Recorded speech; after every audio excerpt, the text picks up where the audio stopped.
ఇప్పుడు और जो यहाँ दिखता है ना पवन, ये पवन नहीं ये आंधी है। పవన్ కళ్యాణ్ అంటే తెలుగు ప్రజలకు పరిచయం అక్కర్లేని పేరు. సాక్షాత్తు భారత ప్రధాని నరేంద్ర మోడీయే ఎన్డీఏ కూటమి మీటింగ్లో పవన్ అంటే తుఫాన్ అంటూ కితాబు ఇచ్చారంటే పవన్ కళ్యాణ్ పవర్ ఏంటో చెప్పాల్సిన అవసరం లేదు.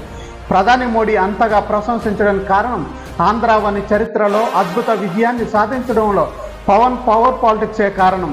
ఆంధ్ర ఎన్నికల కురుక్షేత్రంలో జనసేన అధినేత పవర్ స్టార్ పవన్ కళ్యాణ్ ఎన్నికల పొత్తుల వ్యూహం దెబ్బకు వైఎస్ఆర్ కాంగ్రెస్ పార్టీ పెను తుఫానులో చిగురుటాకులా ఊగిపోయింది.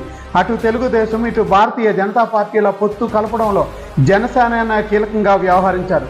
పోటీ చేసిన అన్ని స్థానాల్లో జనసేన అభ్యర్థులను గెలిపించుకొని 100% స్ట్రైక్ రేట్ను సాధించిన ఘనతను సొంతం చేసుకున్నారు. ఇన్ని ఘనతలు కలిగిన గనుడంటే ప్రచండ వేగం కలిగిన కంటే పవనుడే.